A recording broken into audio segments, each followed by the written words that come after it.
Hello विद्यार्थीगण, मैं हूं निर्मल झा और आप देखना शुरू कर चुके हैं कैटलिस्ट केमिस्ट्री। तो आज एसिड बेस एंड सॉल्ट का लेक्चर नंबर 3 है और आज हम लोग एसिड बेस एंड सॉल्ट को फाइनल करने वाले हैं इस लेक्चर में। इस लेक्चर में हम लोग बात करने वाले हैं कि जो मेटल का ऑक्साइड है उसका नेचर क्या होता है, उसी तरह नॉन मेटल के ऑक्साइड का नेचर क्या होता है। फिर बात करने वाले हैं पीएच स्केल के बारे में, हम किसी भी एसिड या बेस का पीएच कैसे फाइंड करें। फिर हम लोग बात करेंगे कि हमारे डेली लाइफ में पीएच का क्या यूज़ है। फिर हम लोग बात करेंगे सॉल्ट के बारे में कि सॉल्ट क्या होता है। फिर बात करेंगे कि सॉल्ट के केमिकल प्रॉपर्टी, फिजिकल प्रॉपर्टी और सॉल्ट के यूज के बारे में बात करेंगे। और इसके अलावा हम लोग बात करेंगे अदर जो एनसीईआरटी में जो क्वेश्चन है उनके बारे में। तो हमारे साथ बने रहिए। Nature of metal and non metal oxide, इसके बारे में हम लोग बात करते हैं। तो इधर लिखते हैं हम लोग मेटल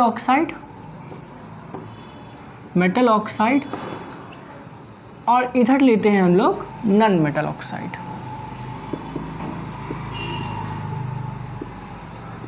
ऑक्साइड। ठीक है, मेटल ऑक्साइड कैसे बनता है? तो पहले आपको लेना पड़ता है इसके अंदर मेटल, जैसे Mg एक मेटल है, कैल्शियम एक मेटल है, पोटेशियम और सोडियम, ये सब क्या है, एक मेटल है।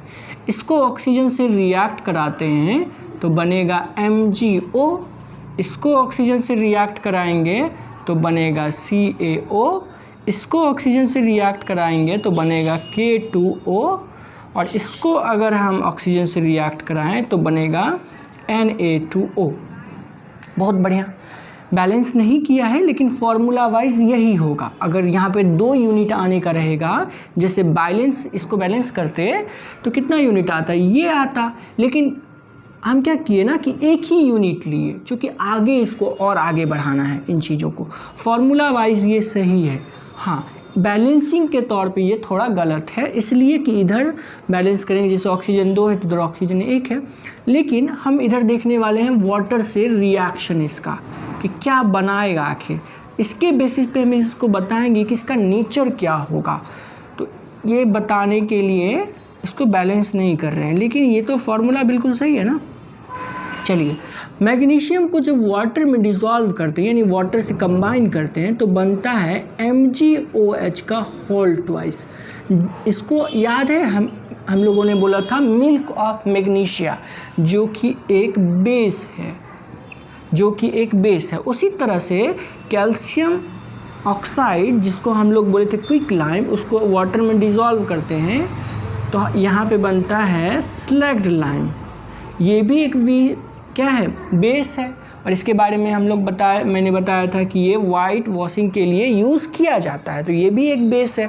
तो आपको ओवरऑल यानी मेटल ऑक्सीजन से रिएक्ट करके मेटल ऑक्साइड, और वाटर से जब हम उसको कंबाइन करते हैं तो देता है मिल्क ऑफ मैग्नीशिया, जो कि एक बेस है। तो इसका मतलब इसका नेचर पता चल रहा है कि इसका नेचर कैसा है, बेसिक है।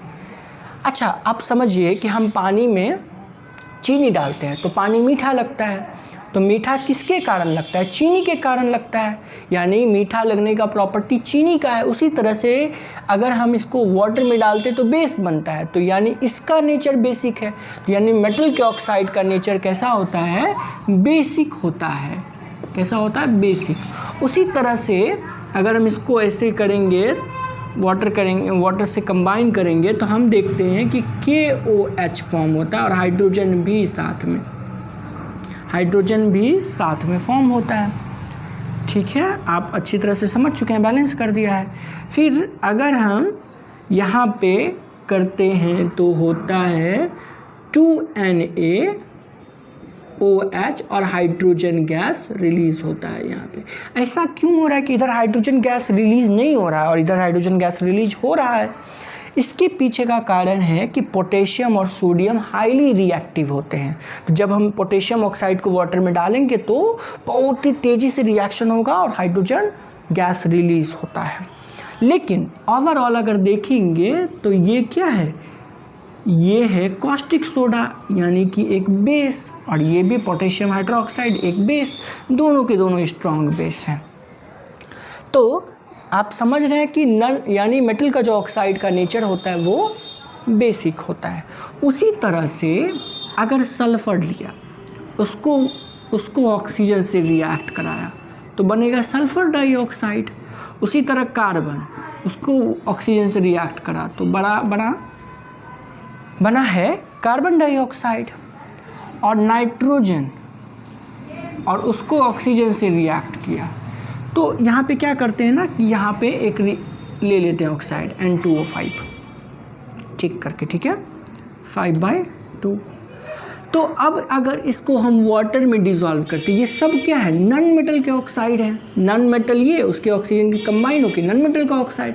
तो नॉन मेटल के ऑक्साइड को जब हम वाटर में कंबाइन करते हैं, वाटर के साथ कंबाइन करते हैं, तो हम देखते हैं कि H2SO3 बन गया, सल्फ्यूरस एसिड, यानी एसिड फॉर्म हुआ।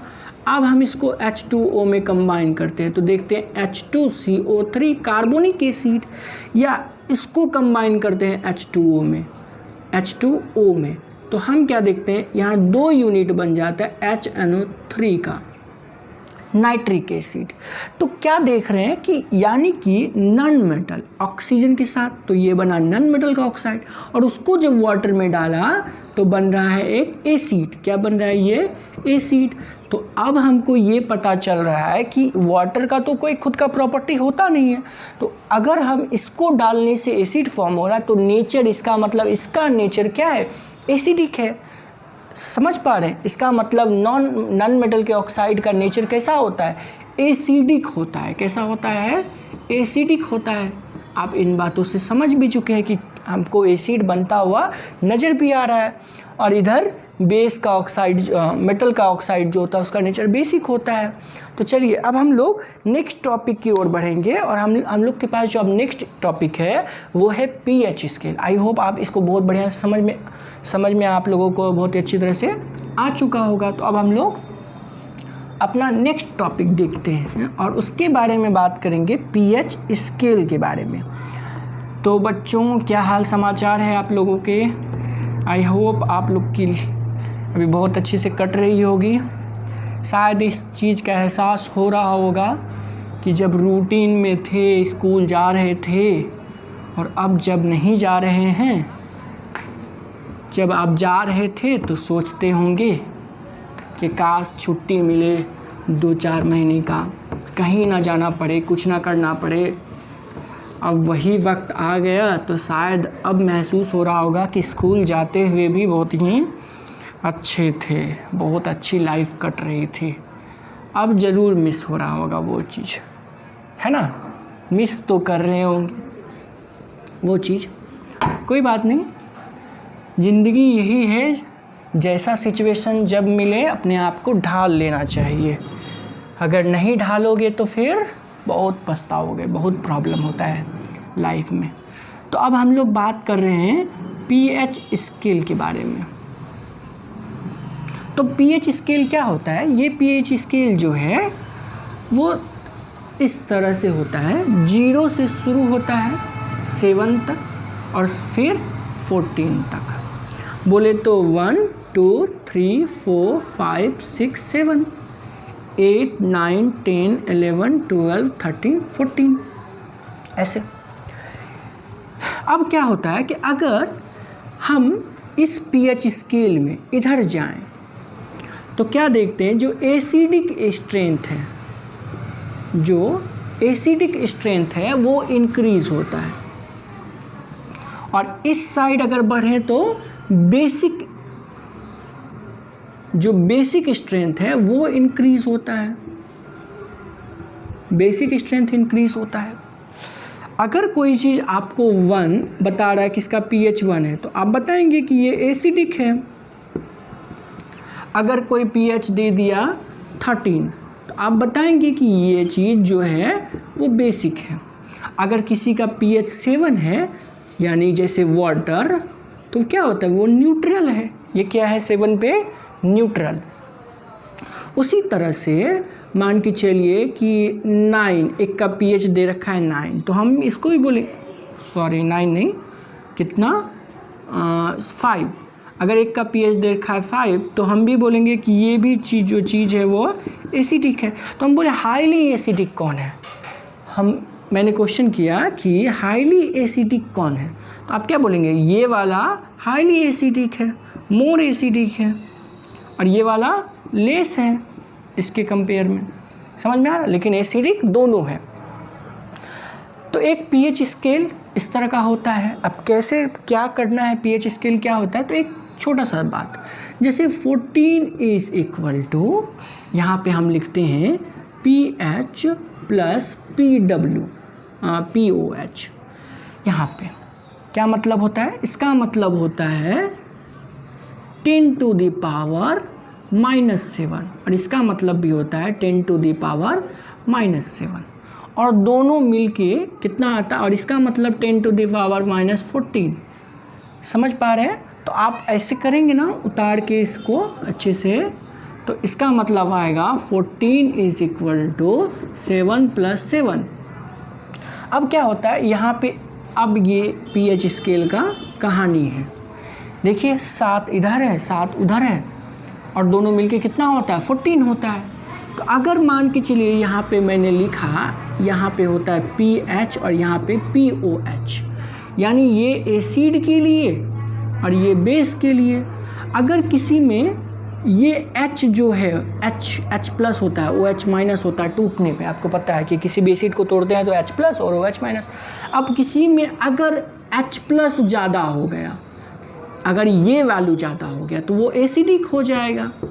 शायद आपको बहुत अच्छे से समझ में ना आए, क्योंकि ये सारी बातें 11th और 12th के लिए है। खैर यहाँ पे हमको यूज़ करना है, इसीलिए मैं वहाँ पे बता रहा हूँ आपको। और किसी में अगर OH बढ़ जाए तो वो चीज़ बेसिक हो जाता है।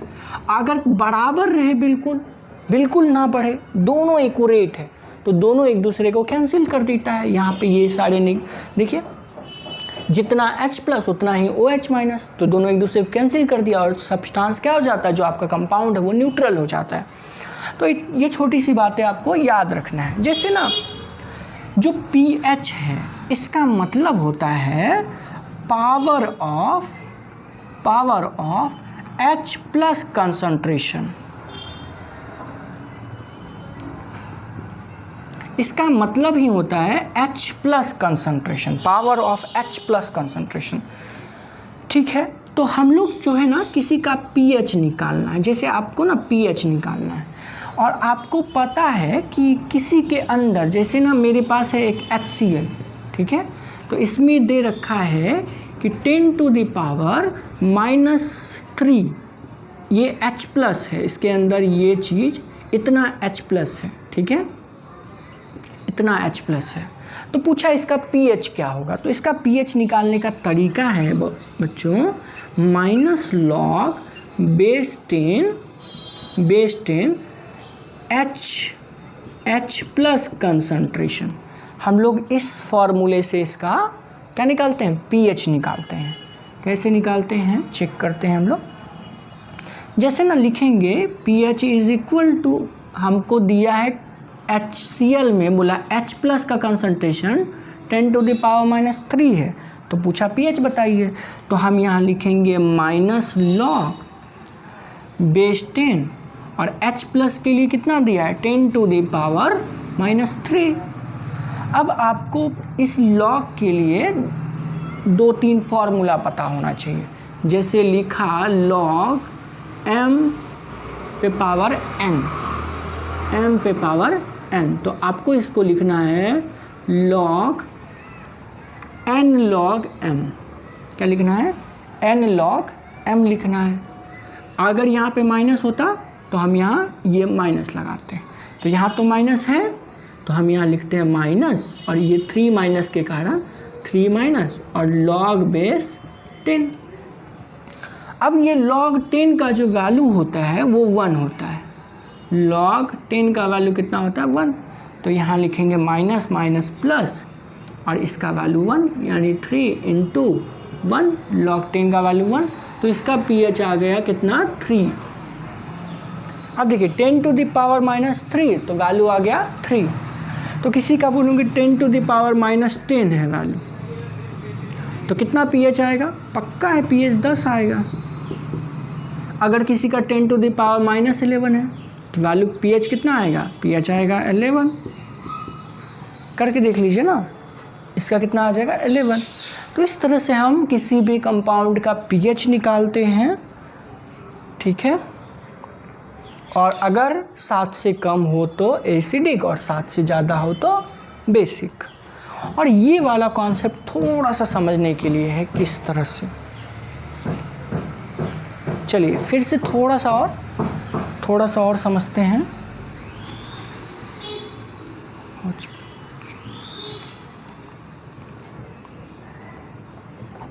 थोड़ा सा और समझते हैं इस चीज़ को, ठीक है। हाँ, तो शुरू करते हैं और फिर से थोड़ा सा देखते हैं कि क्या था उस, ठीक है। हम लोग कैसे pH को अच्छे से निकाल सकते हैं। तो आपको तो एसिडिक बेसिक वाला कॉन्सेप्ट समझ में आ गया कि 7 से कम रहे तो एसिडिक और 7 से ऊपर रहे तो बेसिक, सिंपल। अब सिंपल एक बात रहा कि इस pH का मतलब होता है power of H+ concentration. H+ concentration इसका मतलब, तो अगर मान के चलिए कि किसी का H+ कंसंट्रेशन दिया है 10 टू द पावर -5 और पूछा कि इसका आप pH बताइए कि क्या होगा, तो ये सवाल मिल गया। अब पता नहीं किसका है, कोई भी हो सकता, कोई भी एसिड है, उस एसिड में H+ होता है, दे दिया, बोला pH निकालिए। तो pH निकालने का फॉर्मूला होता है pH का माइनस लॉग H+ कंसंट्रेशन, ठीक है, माइनस लॉग H+ कंसंट्रेशन। तो यहाँ पे लिखेंगे माइनस लॉग, और H+ कंसंट्रेशन कितना दिया है? 10 टू द पावर -5। और फिर आएंगे हम लोग एक फॉर्मूले पे जो लॉग का फॉर्मूला है।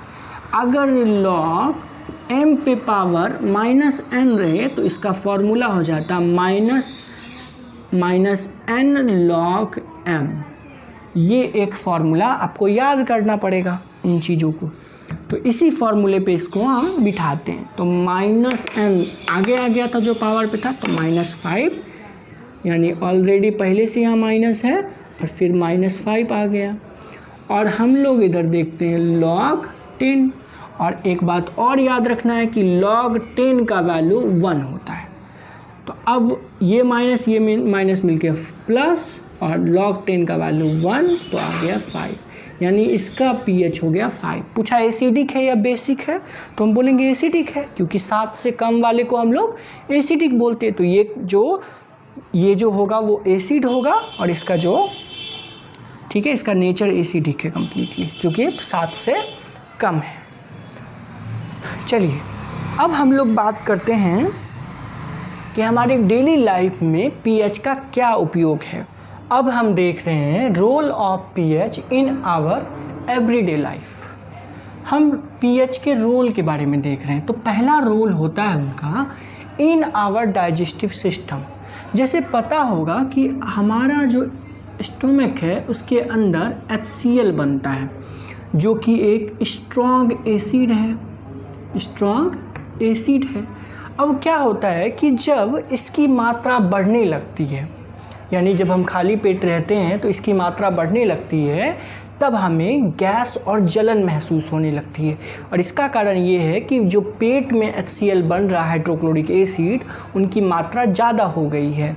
तब हम इस बढ़े हुए एसिड के इफ़ेक्ट को कम करने के लिए हम लोग यूज़ करते हैं एंटासिड। क्या बोलते हैं इसको? एंटासिड। एंटासिड में जैसे आपको पता होगा इनो, क्या होता है? इनो मतलब मिल्क ऑफ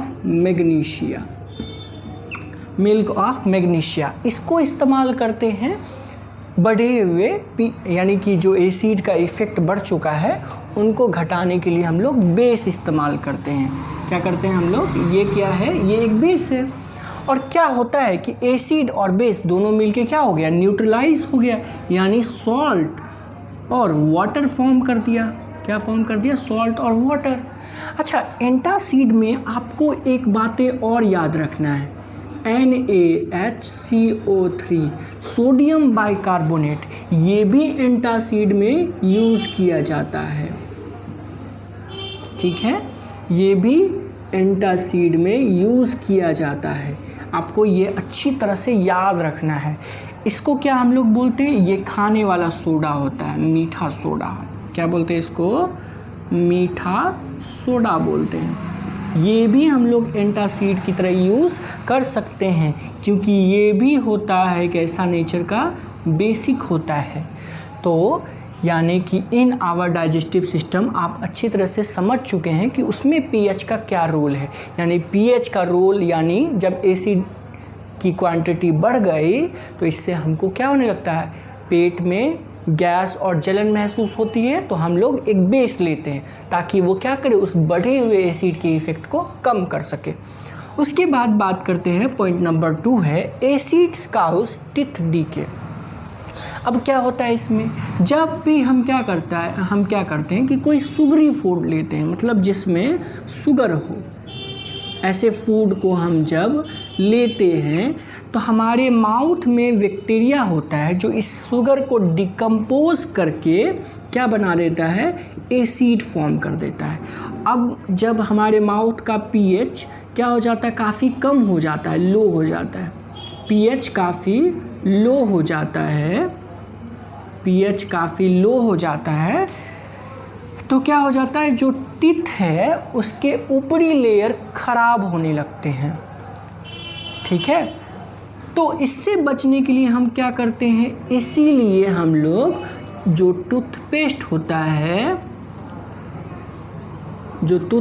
है उसका इस्तेमाल हम लोग करते हैं सुबह सुबह उठ के। क्यों, क्योंकि ये जो एसिड का, यानी कि ये एसिड का इफ़ेक्ट आ चुका है, यानी माउथ का जो पीएच है वो डिक्रीज़ हो चुका है, उसके इफ़ेक्ट को घटाने के लिए हम लोग सुबह सुबह टूथपेस्ट का इस्तेमाल करते हैं।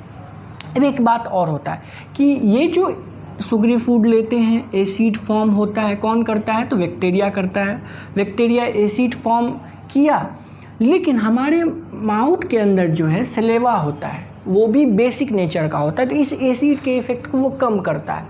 अगर एक वक्त ऐसा आ जाए जब पीएच 5.5 से भी नीचे चला है, तब टीथ का लेयर डिस्ट्रॉय होने लगता है। इसीलिए हम लोग टूथपेस्ट का इस्तेमाल करेंगे तो उससे बच जाएंगे। या और भी बहुत कुछ प्राकृतिक, पहले क्या करते थे लोग क्या करते थे कि जो नीम है उसके टहनी को लेके ब्रश करते थे उससे, तो वो भी नीम जो है वो क्या होता है, वो भी बेसिक नेचर का होता है, तो उससे भी बहुत फ़ायदा होता है। चलिए अब हम लोग बात करते हैं पीएच ऑफ सॉइल। आप इन दोनों पॉइंट को डिस्कस करने के बाद आप इन चीज़ों को समझ चुके हैं कि अगर कोई चीज़ न्यूट्रल है, यानी ना एसिडिक ना बेसिक, तो वो ज़्यादा बेहतर है। जैसे हमने पेट के लिए देखा, माउथ के लिए देखा, उसी तरह सॉइल के लिए भी। अगर सॉइल का पीएच 7 है तो वो सबसे बेहतरीन है, यानी उसमें जो यानी जो उसकी फर्टिलिटी है वो सबसे बेहतर होगी, उसमें जो क्रॉप प्रोडक्शन होगा वो सबसे बेहतर होगा जब उसका पीएच 7 हो। यानी उससे ज़्यादा या कम हो जाने पे क्या हो जाता है कि जो प्रोडक्शन है वो डिक्रीज़ हो जाता है। तो इन बातों को आपको इन तीनों ही केस में ध्यान रखना है कि जितना उतना ही बेहतर होगा, जितना बेहतर मतलब जितना पीएच 7 हो, यानी न्यूट्रल हो, तो वो सभी जितने भी कुछ हैं सबके लिए बेहतर होगा। यानी कि क्या हो जाता है कि अगर कभी पीएच क्या हो गया कि 7 से नीचे चला आया, तो हम लोग कैल्शियम ऑक्साइड का छिड़काव करेंगे। ये नेचर का बेसिक होता है, तो ये इसके पीएच को क्या करेगा, 7 से नीचे आ चुका है, हम 7 से ऊपर वाले चीज़ को, ताकि वो क्या हो जाए 7 पे आ जाए, मेंटेन रहे, न्यूट्रल रहे। तो इसीलिए आप लोगों ने कभी कभी देखा होगा कि खेत में ये चूना होता है, जनरली हम इसे अपने बोलचाल की भाषा में इसको चूना कहते हैं, तो चूना का छिड़काव किया जाता है। समझ में आ चुकी है बात। तो ओवरऑल यही 3-4 पॉइंट है आपको याद। अच्छा, एक्वस लाइफ पे भी होता है कि जब हम क्या बोलते हैं कि कोई भी तालाब है, पॉन्ड है, उसका पीएच अगर 7 से कम हो जाता है तो एक्वेटिक एनिमल के लिए वो भी ख़तरनाक है, क्योंकि वहाँ पे एक्वेटिक एनिमल तब बहुत अच्छे से सर्वाइव कर पाएंगे जब उस वाटर का पीएच 7 हो। अगर 7 से नीचे या ऊपर है तो वहाँ पे एक्वेटिक एनिमल को भी सर्वाइव करना मुश्किल हो जाता है। हम लोगों को जनरली हम लोग देखते हैं हम लोगों को सर्वाइव करना मुश्किल हो जाता है। कार्बन डाइऑक्साइड क्या होता है, एसिडिक होता है, बहुत ज़्यादा हो गया तो सर्वाइव करना मुश्किल है, या एसिडिक चीज़ कोई भी इन्वायरमेंट में मिल गया तो हम लोग नहीं सर्वाइव कर पाएंगे, या बेसिक चीज़ मिल गया तो भी सर्वाइव नहीं कर पाएंगे। न्यूट्रल रहे सब कुछ, हमारा इन्वायरमेंट न्यूट्रल रहे, हम बहुत खुश रहेंगे, हम बहुत अच्छे से सर्वाइव करेंगे। तो यही एक कॉन्सेप्ट है पीएच का। तो अब हम लोग बात करते हैं सॉल्ट के बारे में। अब हमारे पास जो मुद्दे हैं वो है सॉल्ट। तो पता है आपको कि एसिड और बेस आपस में मिलेंगे तो बनता है सॉल्ट और वाटर, इसी को हम सॉल्ट कहते हैं। क्या हुआ है, यानी एसिड कंबाइन विथ बेस, और ये जो हाइड्रोजन है इसको रिमूव कर दिया बेस के थ्रू, मेटल के थ्रू, ये मेटल के थ्रू, तो एक सॉल्ट बना है। ठीक है, बहुत बढ़िया। तो इसको हम लोग सॉल्ट बोलते हैं। और सॉल्ट जो है वो 3 तरह के हो सकते हैं, एक एसिडिक सॉल्ट, बेसिक सॉल्ट और न्यूट्रल सॉल्ट। तो चलिए हम लोग बात करते हैं कि सॉल्ट के बारे में कि कितने तरह के सॉल्ट होते हैं। तो आप लोग तो देखे होंगे, आपके हिसाब से तो आप बोलेंगे कि सॉल्ट 2 तरह के होते हैं, एक आपने टेबल सॉल्ट और दूसरा रॉक सॉल्ट। यानी अगर सीधा हम लोग बोलचाल की भाषा में समझें तो आप बोलेंगे एक उजला नमक और दूसरा काला नमक। यही जानते हैं ना आप लोग, अभी तक नहीं, ऐसा नहीं होता है। सॉल्ट जो होता है हम उसको इस तरह से भी कैटेगराइज कर सकते हैं कि एक होता है एसिडिक सॉल्ट, दूसरा बेसिक सॉल्ट, या तीसरा भी हो सकता है न्यूट्रल सॉल्ट। ये 3 तरह के सॉल्ट पॉसिबल होंगे। अब क्यों पॉसिबल होंगे, इसके पीछे का कारण है, यानी हम लोग देख रहे हैं टाइप ऑफ सॉल्ट। बहुत बढ़िया। क्या देखते हैं, या तो सॉल्ट, अगर सॉल्ट किससे मिलकर बनता है, एसिड और बेस, हम ये देखते हैं तो यहाँ बनता है सॉल्ट और वाटर, ये पता है न्यूट्रलाइजेशन रिएक्शन से। ठीक है, तो एसिड में लिया स्ट्रॉन्ग एसिड, आपको पता है ये स्ट्रॉन्ग एसिड है क्योंकि फुल्ली आयनाइज्ड होगा जब हम इसको वाटर में डिसॉल्व करेंगे। और बेस जो है उसको ले लेते हैं वीक बेस, बहुत ही वीक ले लेते हैं, बेस जो है वो बहुत ही वीक है। तब हम क्या देखते हैं, यहाँ जो फॉर्म होता है वो फॉर्म होता है MgCl2 और H2O। बैलेंस कर लेते हैं, Cl 2 था इसलिए Cl को 2 किया इधर। ठीक है, हाइड्रोजन 2 इधर 2 इधर 4, तो इधर 4, बैलेंस हो चुका है। अब ये जो सॉल्ट होगा, अब क्या हुआ है, ये है वीक बेस और ये है स्ट्रॉन्ग एसिड,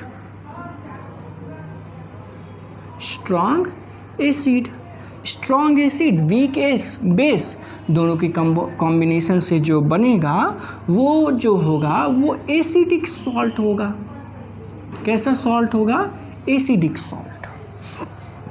उसी तरह से और लेते हैं, जैसे ले लेते हैं H2CO3 और इधर ले लिए NaOH। इस बार क्या लिए, वीक है एसिड, एसिड वीक है, और इधर जो बेस है वो स्ट्रॉन्ग बेस है, स्ट्रॉन्ग बेस है। तो क्या फॉर्म हुआ, इधर फॉर्म हुआ Na2CO3 प्लस H2O। बैलेंस कर लेते हैं, इधर 2, तो हाइड्रोजन 2 2 4, तो इधर लगा लेते हैं 2, बिल्कुल बैलेंस है। तो इस बार जो सॉल्ट हुआ है, बना है, वो है बेसिक सॉल्ट। आपको भी आइडिया हो जाएगा कि ये बेसिक सॉल्ट क्यों।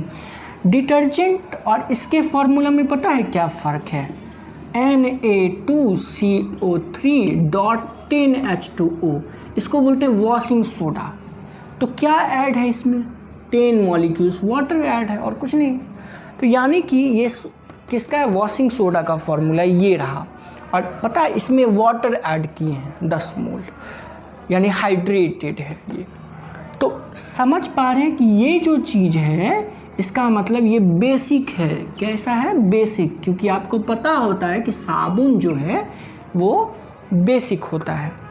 तो बहुत अच्छी बात। अब न्यूट्रल सॉल्ट क्या चीज़ है? जो न्यूट्रल सॉल्ट है वो कैसा चीज़ है? अरे स्ट्रॉन्ग एसिड लेंगे और स्ट्रॉन्ग बेस लेंगे, तब जो सॉल्ट बनेगा वो न्यूट्रल बनेगा।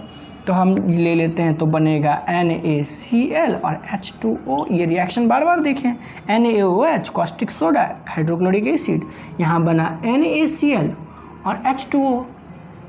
अब क्या है? ये स्ट्रॉन्ग बेस है, ये स्ट्रॉन्ग एसिड है, दोनों का कॉम्बिनेशन जो होगा ये न्यूट्रल सॉल्ट बनाएगा। बहुत बढ़िया। अच्छा, इसका pH अप्रॉक्स 7, लगभग 7।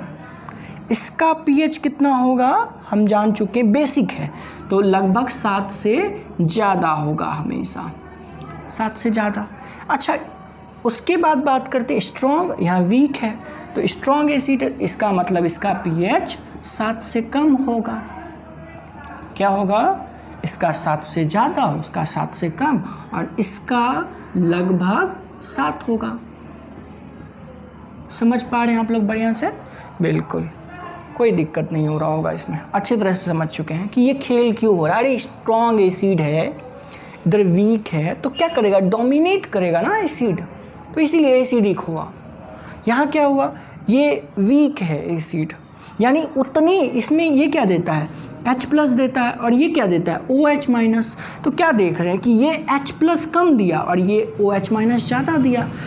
तो जितने, अगर जब भी बराबर हुआ तो दोनों एक दूसरे को क्या करते हैं? कैंसिल। फिर भी OH बहुत ज़्यादा अमाउंट में, तो सॉल्यूशन में यानी उस कंपाउंड में OH रह जाएगा ना, OH रह जाएगा तो OH बेस के लिए रिस्पॉन्सिबल है, यानी बेसिक कैरेक्टर के लिए रिस्पॉन्सिबल है।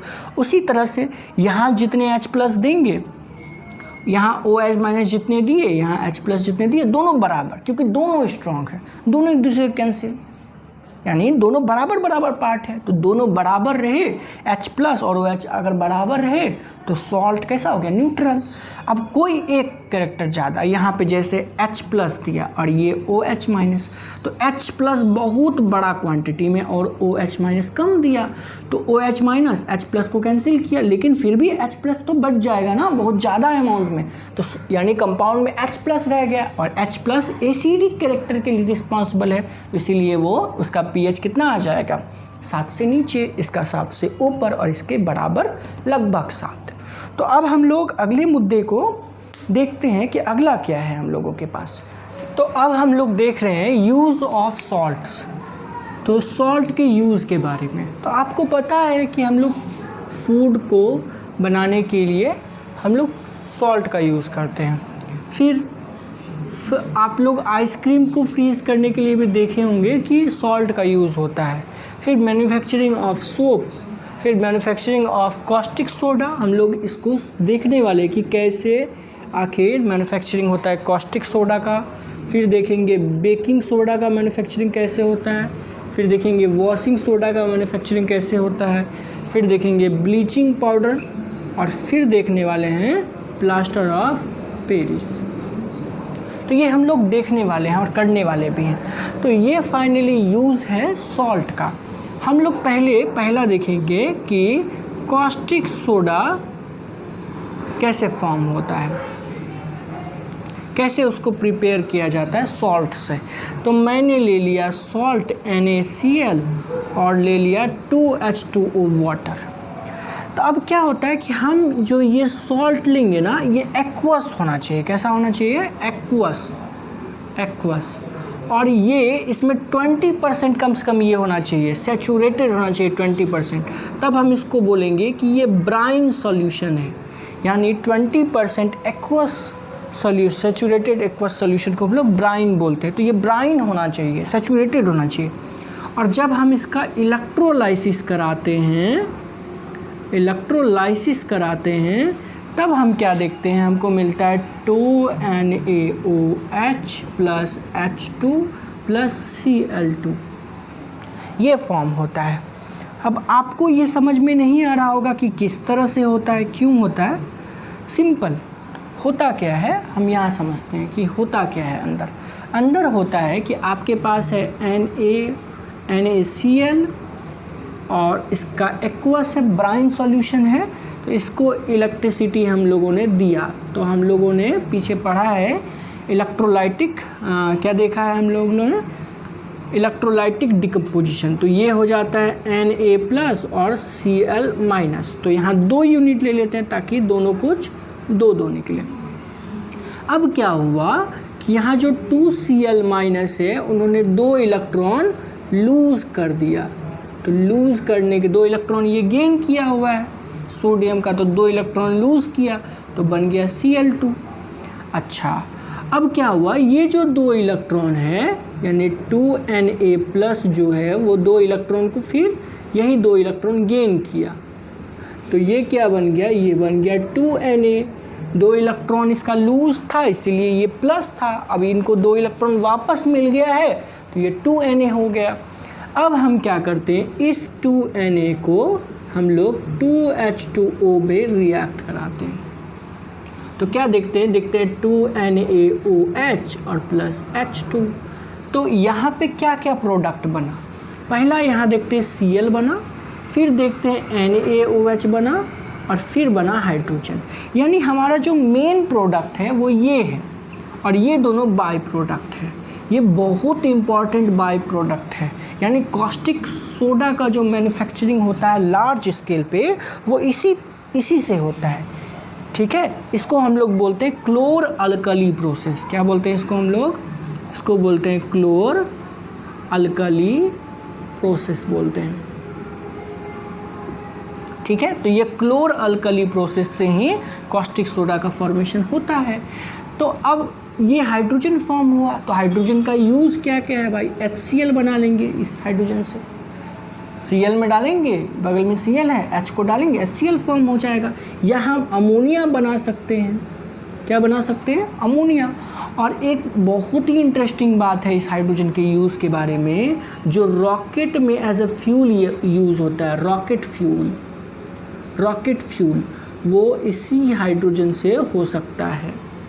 ठीक है, इस हाइड्रोजन से रॉकेट फ्यूल भी बन सकता है। तो ये हाइड्रोजन की यूज़ हो गए। फिर क्लोरीन की यूज़ के बारे में फिर इसमें भी लिख देंगे, कॉमन है दोनों में, HCl बनाना, HCl फॉर्म करने में। फिर क्या, ब्लीचिंग पाउडर बनाने में। फिर क्या है, ब्लीचिंग पाउडर बनाने में। फिर क्या, ब्लीचिंग पाउडर का फार्मूला लिखा है, नाम नहीं लिखा है, ब्लीचिंग पाउडर बनाने में। फिर और क्या हो सकता है ब्लीचिंग पाउडर बनाने में, उसके बाद HCl बनाने में। फिर क्या कर सकते हैं हम लोग क्लोरीन का यूज़ कर सकते हैं वाटर ट्रीटमेंट में, वाटर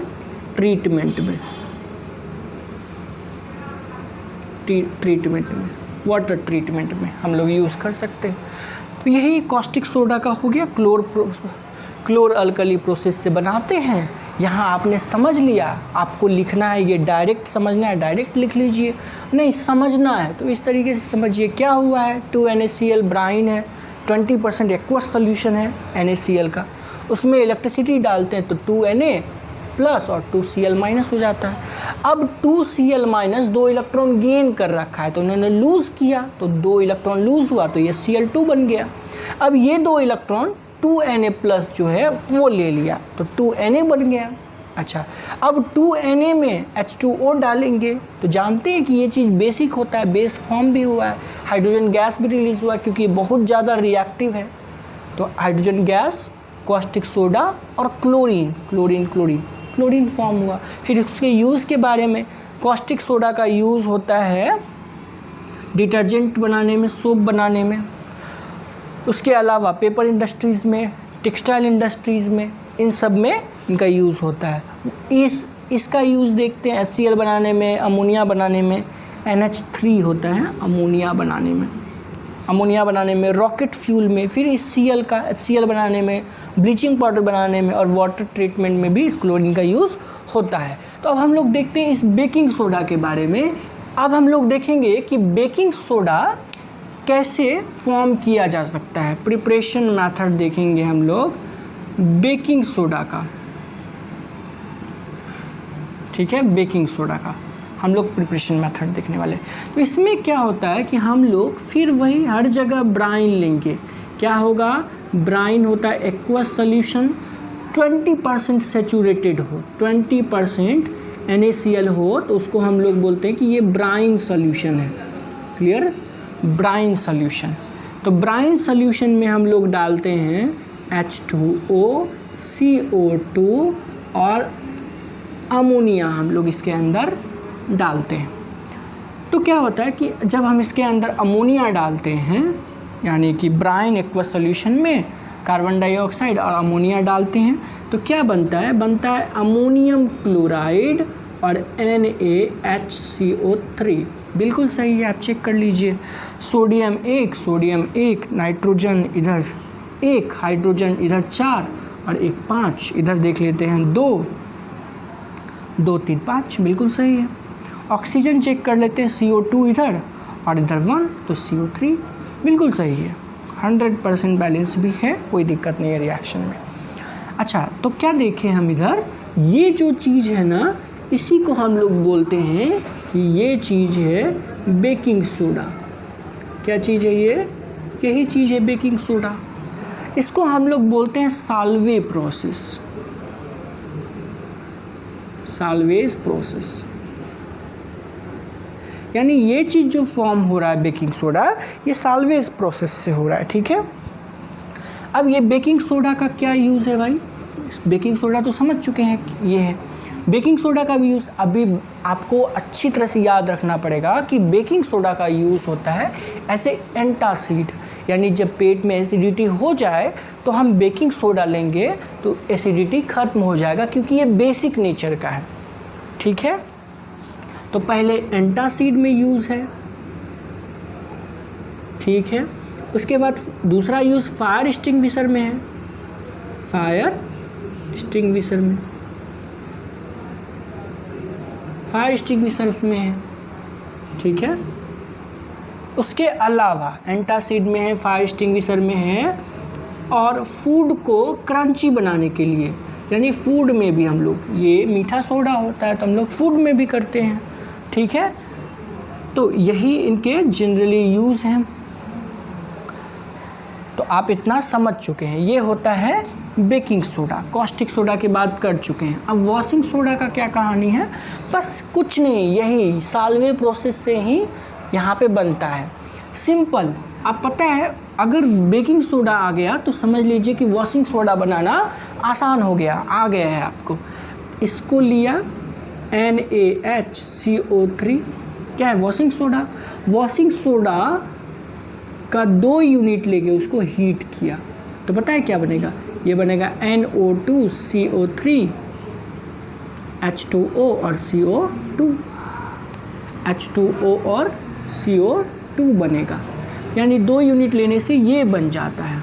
ठीक है, और इसको हम 10H2O से इसके अंदर यानी कि क्रिस्टलाइन कर देंगे तो ये बन जाएगा Na2CO3.10H2O। पता है, इसी को हम लोग बोलते हैं वॉशिंग सोडा। क्या है ये? वॉशिंग सोडा है ये। ठीक है, बहुत आसान तो है। इसी प्रोसेस से बनाते हैं। यहाँ पहुँच गए, उसके बाद इसको हीट कर दिए तो ये डिवाइड हो गया, टूट गया, कार्बन डाइऑक्साइड निकल गया, इससे वाटर निकल गया और ये बच गया सोडियम कार्बोनेट। सोडियम कार्बोनेट को क्रिस्टलाइन किया, यानी 10H2O से रिएक्ट करवाया, सीधा ये मिल गया वॉशिंग सोडा। क्या यूज़ है भाई वॉशिंग सोडा का? वो अच्छे से पता है आपको, कपड़े को साफ़ करने में। उसके बाद क्या यूज़ है?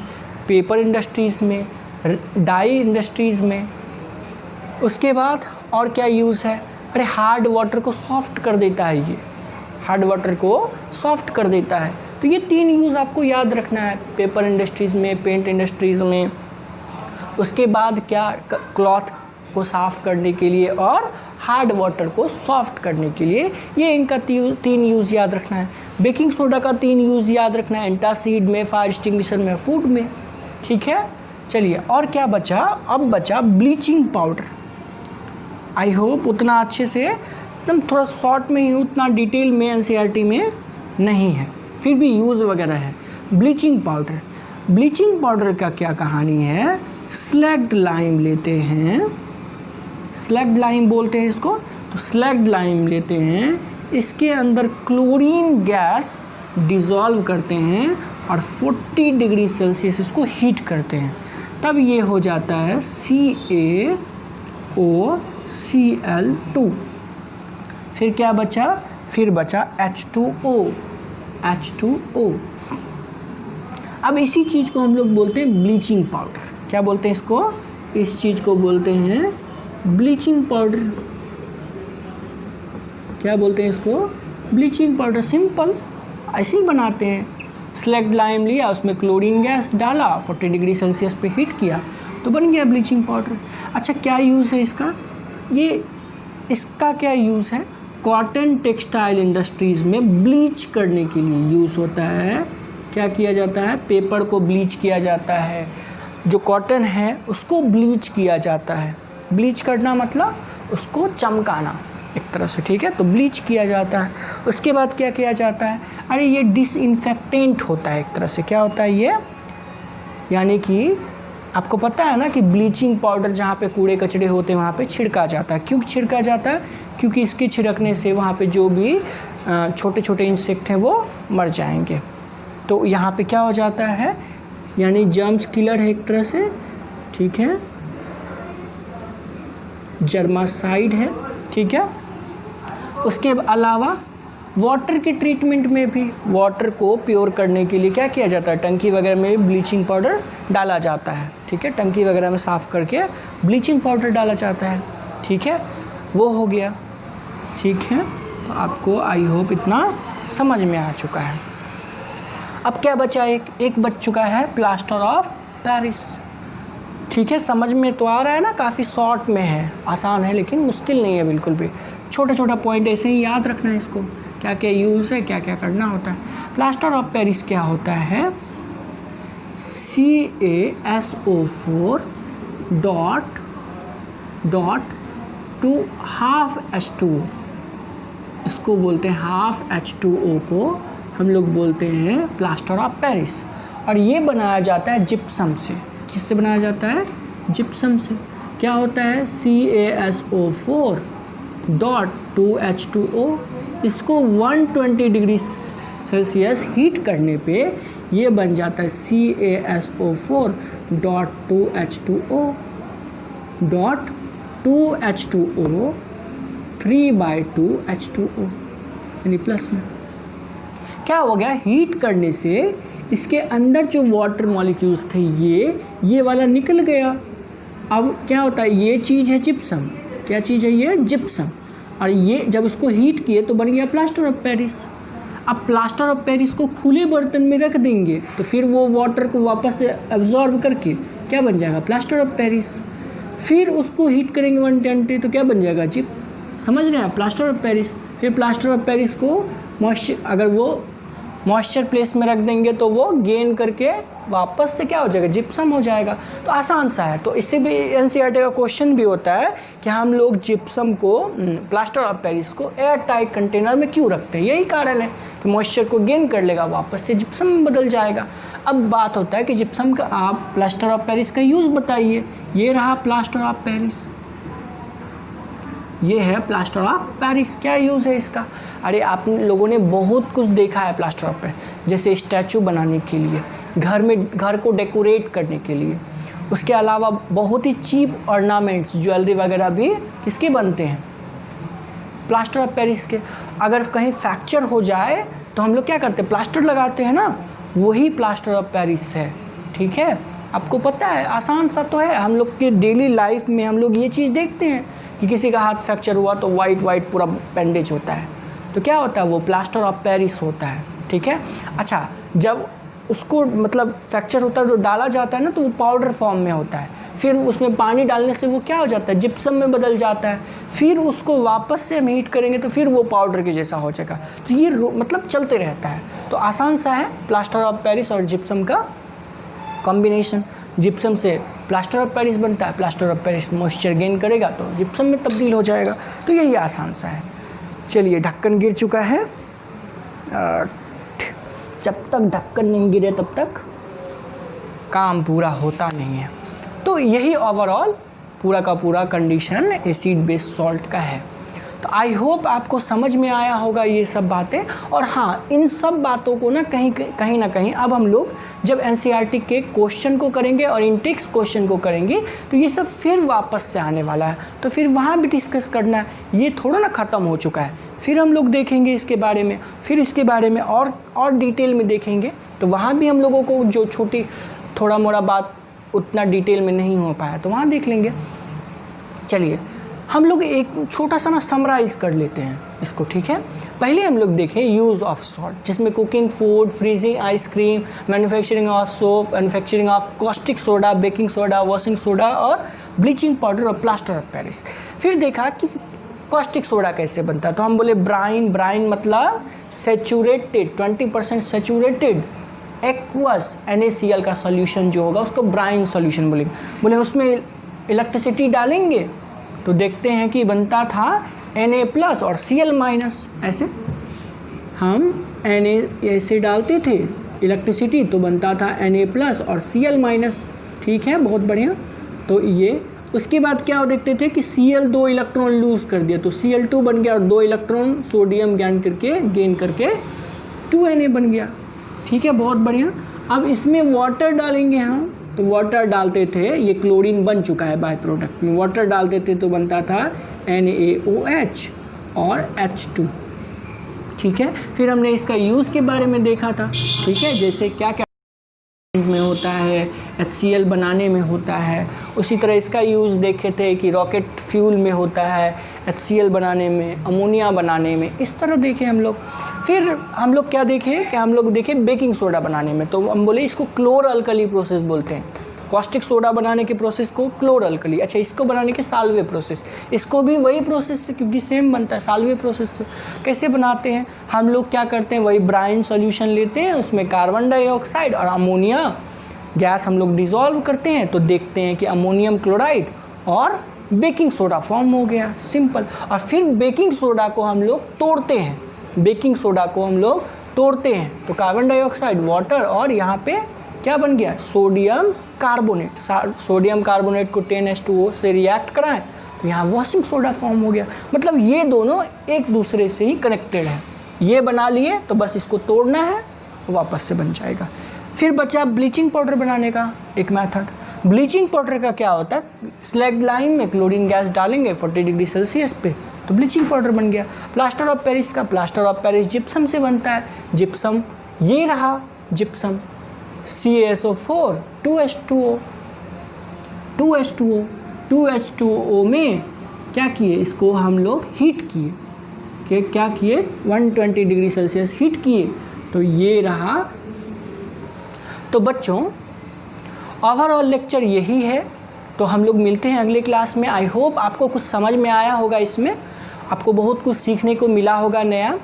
और हम लोग अगले क्लास में मिलते हैं और इसी का इनटेक्स क्वेश्चन और एनसीईआरटी क्वेश्चन को कंटिन्यू आगे करते हैं। अगर आपको इनमें से कुछ ऐसी चीज़ें जो समझ में नहीं आए तो आप कमेंट बॉक्स में कमेंट कर सकते हैं, मैं उनका जवाब आपको 100% दूंगा, आप इसके लिए श्योर रहें। और आप देखें। Bye bye, take care.